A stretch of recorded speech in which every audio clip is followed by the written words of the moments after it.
Fala, meus amados, já diria Alexandre, aquele mesmo, do Pirex. Eu não tenho culpa de comer quietinho. No meu cantinho eu boto para quebrar.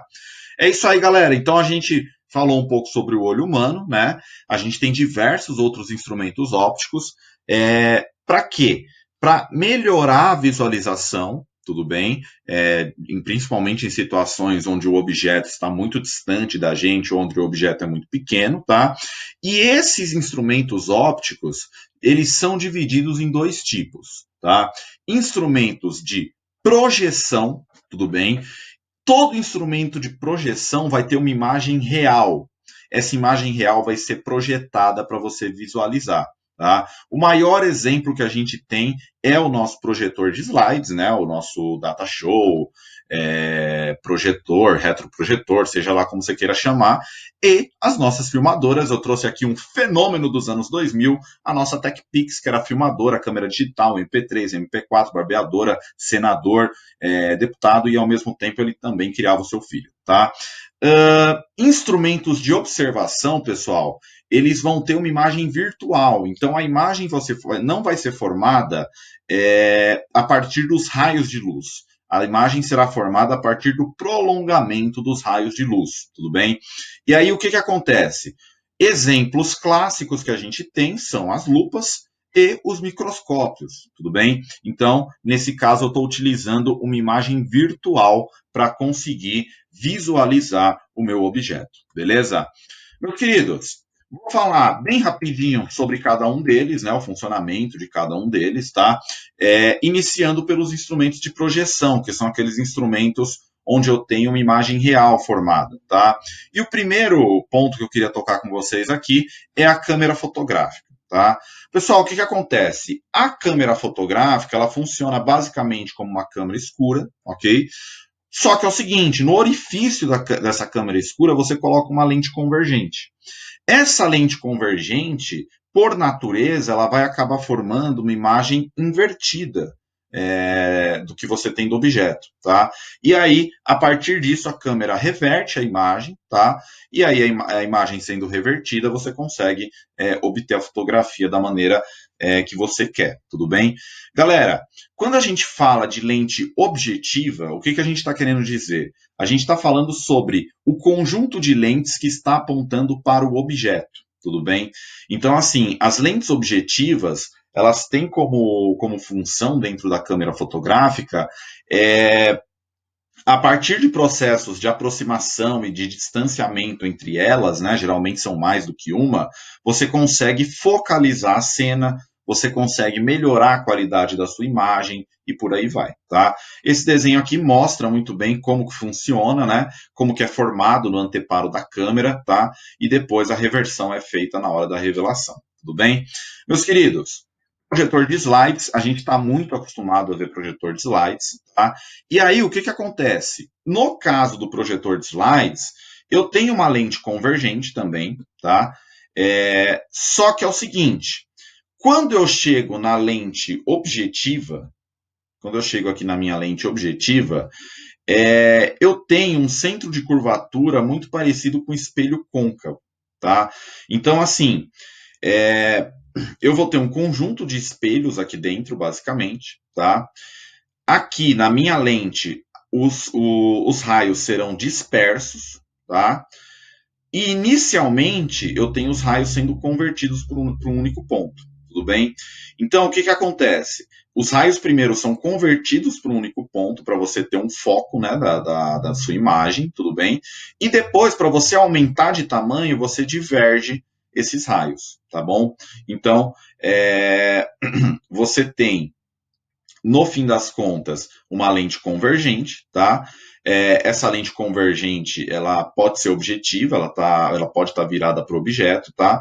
Mas o ponto principal é o seguinte, quando você quer projetar para distâncias maiores, essa lente objetiva, ela tem que ter um caráter divergente, tá bom? Ela vai ter que ter um caráter divergente para que você consiga projetar num espaço maior, tudo bem? Galera, terceiro instrumento, já é instrumento, a gente estava falando até agora sobre instrumentos de projeção, agora a gente começa a falar sobre instrumentos de observação, Tá? Então, vocês vão perceber que a partir de agora não são os raios luminosos que vão formar a minha imagem, e sim o prolongamento desses raios. Eu tenho uma imagem virtual. Tá? Pessoal, o primeiro instrumento de observação mais clássico é a lupa. A lupa, ela trabalha com uma lente convergente, tá? Então você converge os raios de luz para um único ponto, tudo bem? Só que é o seguinte, essa conversão dos raios de luz para um único ponto, ela depende do local onde você coloca o objeto. Então, quando você coloca o objeto entre o foco-objeto e o centro óptico, você observa uma imagem virtual e maior do que o objeto, tudo bem? Então, essa é mais ou menos a ideia que a gente tem numa lupa, tá? Percebam aqui que a imagem fornecida é uma imagem virtual direita e aumentada em relação ao objeto que está sendo observado. Tudo bem? Pessoal, dependendo do modelo de lupa e tudo mais, você pode chegar até 10 vezes o tamanho do objeto. Tá? Então, a lupa, apesar de ser um instrumento bastante simples, é um instrumento também bastante interessante para fazer aumento, aí, principalmente o pessoal que tem dificuldade de leitura, letras muito pequenas e por aí vai. Tá? Meus amados, próximo ponto para a gente tratar aqui também é um instrumento de observação, é o microscópio óptico, tá? E aí o que acontece? Vocês já devem ter visto com certeza na parte de biologia como funciona o microscópio óptico, tá? Aqui a gente vai tratar mais do aspecto físico mesmo, do aspecto óptico dele, tá? E aí o que acontece? Você tem duas lentes convergentes. Uma lente a gente chama de lente objetiva, que é aquela lente que aponta para o objeto que você está observando, tá? Daí vem o nome objetiva. E as duas outras lentes aqui você chama de lentes oculares, elas vão apontar para o seu olho, tudo bem? Então, o que vai acontecer? Você vai ter a lente objetiva convergindo os raios para um único ponto, tá?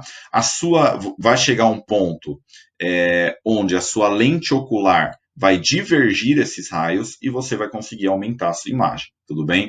Então, eu tenho primeiro uma conversão e depois uma divergência das imagens, tudo bem? Percebam o seguinte, gente, a imagem formada, a minha imagem formada no caso do microscópio óptico,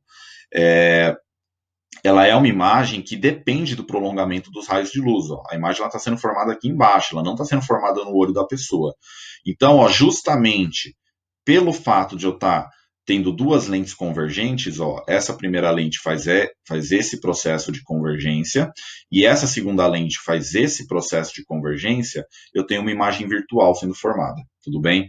Então, microscópio óptico também vai formar uma imagem virtual, tá? Pessoal, lembrando o seguinte, o microscópio óptico composto é um dos microscópios mais simples que a gente tem. A gente tem hoje microscópios eletrônicos de varredura, que trabalham com campo elétrico, campo magnético, para fazer essa visualização. Estamos aqui falando de um microscópio bem simples, tá?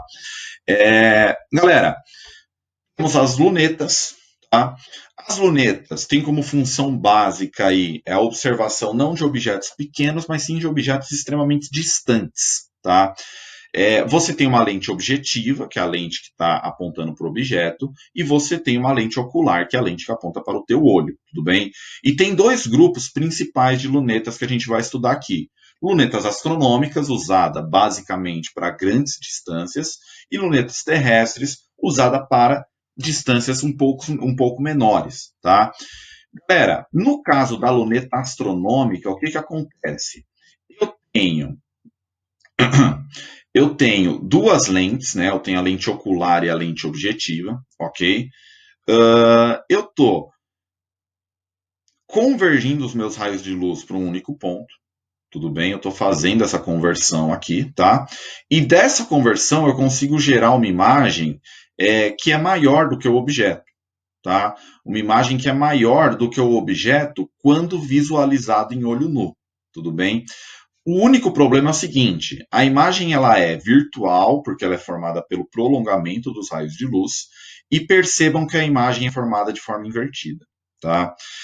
O que isso acaba acarretando, no fim das contas? Quando você está visualizando um astro, né, um astro não é você não, Justin, é um astro do espaço mesmo. Quando você está observando um determinado astro, por uma luneta astronômica, você observa ele num tamanho maior, né, do que a olho nu, né? Só que você observa ele de forma invertida. Tá? Então, você tem que fazer uma reversão manual, vamos dizer assim. Tá? E aí, o seu aumento linear vai ser o seu primeiro foco dividido pelo seu segundo foco, o foco da primeira lente dividido pelo foco da segunda lente. Tudo bem? Galera, no caso da luneta terrestre, ela já tem uma vantagem em relação à luneta astronômica. Ela não tem um alcance tão grande, porém, a imagem formada ela não é invertida em relação ao objeto. Tá? Eu tenho imagens formadas do mesmo tamanho, perdão, no mesmo sentido, no mesmo semiplano do objeto. Tá?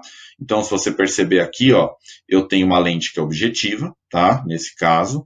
O que está acontecendo? Eu estou convergindo os raios de luz para um único ponto, né? A minha lente ocular faz essa conversão para um único ponto, tudo bem, e eu formo aqui a minha imagem, que é uma imagem que está no mesmo semiplano do objeto. O aumento linear é o foco da primeira lente, dividido pelo foco da segunda lente, com sinal negativo. Por quê? Porque agora eu estou formando a minha imagem de maneira direita, né? Eu não estou formando ela de forma invertida. Eu trouxe um exemplo aqui, gente, um videozinho, uma parte de um vídeo, na verdade, só para vocês verem. Ó. Esse cara está observando uma cidade lá no fundo, a cidade de Londrina, tá? Vocês perceberam o zoom do celular dele que não dava para ver porcaria nenhuma. Ele pegou uma luneta, uma luneta terrestre mesmo, ó, e ele já consegue observar com muito mais facilidade, tá? Então, olha só, ele já consegue observar os prédios e tudo mais. Ele vai focar numa árvore agora, ó. Ele fez o foco numa árvore, e essa árvore, olha a distância real dessa árvore. Então, vocês percebam que as lunetas terrestres, elas têm essa característica de ter um foco muito bom, tá? Então, é mais ou menos essa ideia. Pessoal, ideia muito parecida é usada no binóculo, tá? O binóculo ele tem uma característica bem parecida com a luneta terrestre, tudo bem? Meus queridos, 2 exercícios aí para vocês, exercício 4 lá da página 13, tá? Exercício teórico, e também o exercício 5 lá da página 13 para vocês fazerem aí. Na nossa live, eu corrijo esses exercícios e eu faço mais 2 com vocês, tá? Eu faço os 2 que ficou faltando dessa aula, aí a gente fecha a cacheta.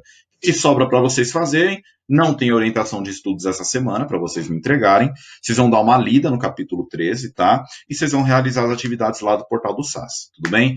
Meus amados, um beijo para vocês, obrigado e até a nossa live já já ao Rivoar.